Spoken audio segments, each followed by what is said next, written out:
నాకు బాగా పాటలు పాడటం రాదు, డ్రమ్ము కొడతాం తప్ప ఏ వరాలు లేవు.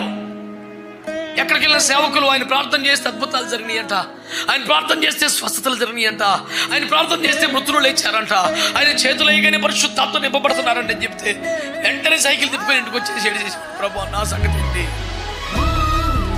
ఎందుకు కొరగానో అయిపోయానో, నన్ను ఎందుకు పిలిచావు, వదిలేయి నన్ను. ఏదో ఒక పాస్టర్ గారి దగ్గర నమ్మకంగా పరిచయం చేసుకుంటే విశ్వాసం ఉంటాడు, రమ్ము కొట్టుకుంటా, నేను సేవ చేయలేను, నా వల్ల కాదు, నా పనికి రాను. దావీదు 8వ నెంబర్ కదా, 80వ నెంబర్ అనుకునేవాడిని, అంత ఏడిచేవాడిని.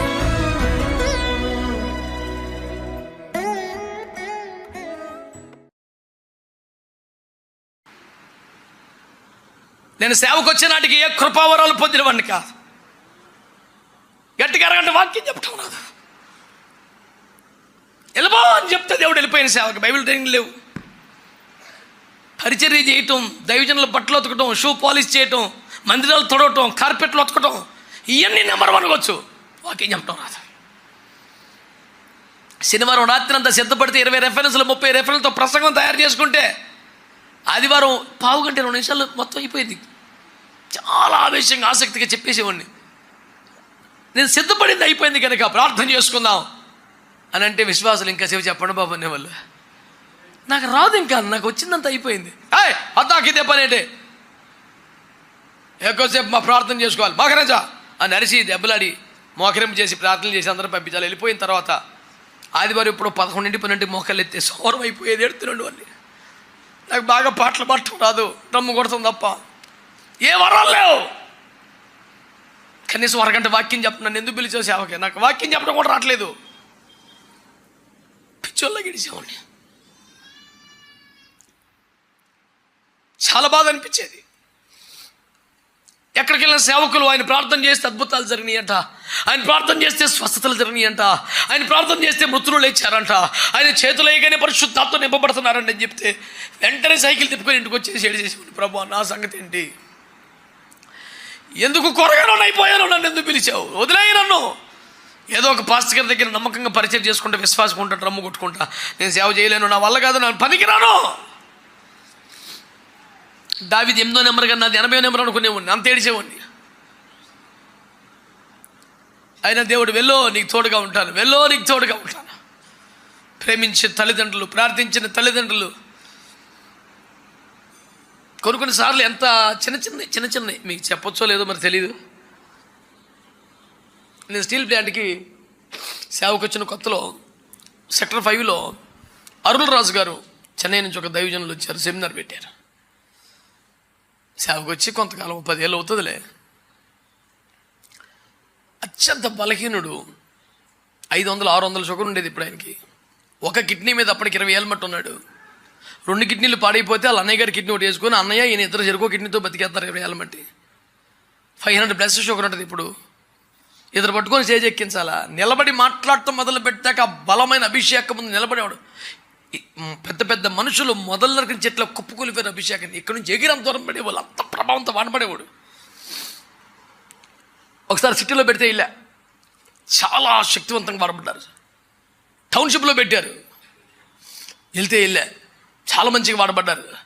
అంత కూటమైపోయాక ఇంత గొప్ప దైవజనుడు కదా, ఒకసారి ఆయనతో ప్రార్థన చేయించుకుందాం అని మెల్లిగా స్టేజ్ మీదకి. అప్పటికి స్టేజ్ మీద పాస్టర్లు ఉన్నారు, ఆ మీటింగ్ పెట్టిన పాస్టర్లు అందరూ కూడా నేను తెలుసు. పిలిచారు, స్టేజ్ మీద ఉంచారు, ఏదో ప్రార్థన ఇది ఇచ్చారు. ఆయన దగ్గరికి వెళ్ళి కుర్చీలో కూర్చుంటే కింద మోకరించి, అయ్యా చిన్న ప్రార్థన చేయండి అని అడిగితే ఆయన, నాకు చాలా నీరసంగా ఉంది బాబు, ఓపిక లేదు, I'm tired, I cannot pray now అన్నాడు. నేను ఇంకా బ్రతిమాలుతున్నాను, ఒకసారి ఇట్లానే వెళ్ళిపోతాను. ఆ నిర్వాహకులు వచ్చి, బాబాయ్ ఇబ్బంది పడకలేక అని నా రెక్కబట్టుకొని లాగేశారు. అక్కడి నుంచి ఏడుచుకుంటూ ఇంటికి వచ్చా. నాకే ప్రత్యేకమైనది లేదు, కనీసం ఒక ప్రార్థన ఆశపడ్డాను. రైనాడు బొంకే లాంటి దైవజనులు చేతులు ఇస్తే దీవించబడ్డ దైవజనులు చాలా మంది ఉన్నారు. నాకు ఈ చిన్న దైవజనుడు కూడా నాకు ఆ భాగ్యం లేదని ఏడ్చుకుంటూ ఇంటికి వచ్చి తిండి తినకుండా ప్రార్థనలో ప్రభు స్పష్టంగా రాత్రి నాతో మాట్లాడి దర్శించి ఒక దర్శనంలో ప్రభువే తన చేతులు 2 నా మీద పెట్టినట్టుగా చూపించారు. ఆ దర్శనం చూసినప్పుడు నాకు అనిపించింది, సరే నేను ఒక దైవజనుడు చేయి వేయలేదని బాధపడుతున్నాను, నేనే నా చేతులు వేశాను కదా. ఒక ఓదార్పు వచ్చింది, ఒక ధైర్యం వచ్చింది. సర్లే ప్రభా, నువ్వే చేతులేసి ఇంక నాకు కరువేంటి, చాలయ్యా. ఇప్పుడు కదా నెంబర్ 1 పొజిషన్కి వచ్చానని చెప్పట్లేదు నేను. ఎప్పుడు ఒక కొరత, దుఃఖం, దిగులు ఉండేది. అలాంటి నన్ను, గట్టిగా 100 మంది సంఘం లేని నన్ను దేవుడు కృపలో మెల్లిగా తీసుకెళ్ళటం ప్రారంభించాడు. ఈరోజు IFJ విజ్ఞాపనోద్యమంలో నాతో కలిసి మోకరించే దైవజనులు కనీసం 3500 మంది సేవకులు ప్రభు నా చేతికి అప్పగించాడు.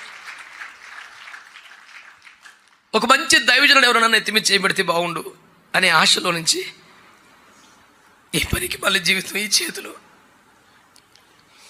కనీసం ఒక 2000 మంది పాస్టర్స్ని ఆర్డినేషన్ చేశాను ఈ రోజుకి. నేను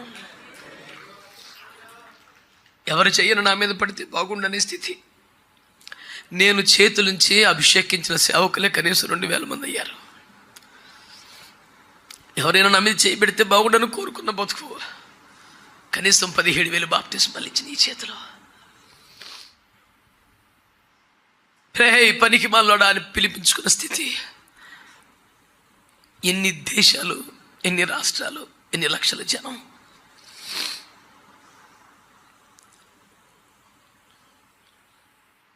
నీ వెనుకబడతనం, నీ ఓటమి, నీ వైఫల్యం, నీ ఫెయిల్యూర్ అన్నీ నిజమై ఉండొచ్చు. జనం నేను తిట్టే తిట్లు నిజమై ఉండొచ్చు. కానీ వీటన్నిటికంటే నిజం ఇంకొకటి ఉంది. God can change your number, God can change your position. నిన్ను తీసుకెళ్ళి తాను కోరిన స్థానంలో ప్రభు పెట్టగలడా? ఎంతమంది గట్టిగా ఆమెన్ అని చెప్తారా? హల్లెలూయా, హల్లెలూయా. నా బ్రతుకులో నుంచి, నా జీవితంలో నుంచి నా ప్రభు లోకానికి కనపడాలి. ఈ ఒక్క ఆశ మనసులో పెట్టుకో చాలా, ఈ ఒక్క ఆశ మనసులో పెట్టుకో చాలా. ఇప్పటికే జీవితం చాలా ఖర్చు అయిపోయింది, చాలా వేస్ట్ అయిపోయింది. భార్య కోసం బతికావు, భర్త కోసం బతికావు, బిడ్డల కోసం బ్రతికావు, నీకున్న బాధ్యతల కోసం బ్రతికావు. దేవుని కోసం ఎప్పుడు బ్రతుకుతావు? నీ మరణం నీకు తెలుసా? ప్రభు రాకడ నీకు తెలుసా? నా కుమారుడా, నా బిడ్డ, నా కొరకు ఏం చేసావని రేపొద్దున ప్రభు అడిగితే, చర్చికి వెళ్ళాను ప్రభు, దశంభాగం ఇచ్చాను ప్రభు అని చెప్తావా? ఇంతేనా నీ సాక్ష్యం? నా కొరకు ఏం చేసావు కొడుకా అంటే నీ దగ్గర సాక్ష్యం ఏది నాన్న? నాలాంటి వాడి దగ్గర ఏదో ఆన్సర్ చెప్పేసి నువ్వు చలమని అయిపోవచ్చు. క్రీస్తు న్యాయపీఠం ముందు ఏది పడితే అది చెల్లదు.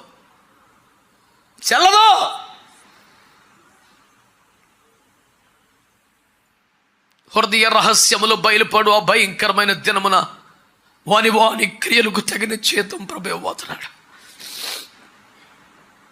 ప్రతి వానికి తగిన మెప్పు దేవుని వలన కలగబోతుంది. భర్త దగ్గర, భార్య దగ్గర, బిడ్డల దగ్గర, ఇరుగు పొరుగు దగ్గర, సంఘ కాపుర దగ్గర నువ్వు బాగా మేనేజ్ చేయగలుగుతున్నావేమో, కానీ ఇదే మేనేజ్మెంట్ ఎప్పటికీ నీకు అక్కడికి వస్తుంది, నిన్ను గెలిపిస్తుంది అని మాత్రం అనుకోకు.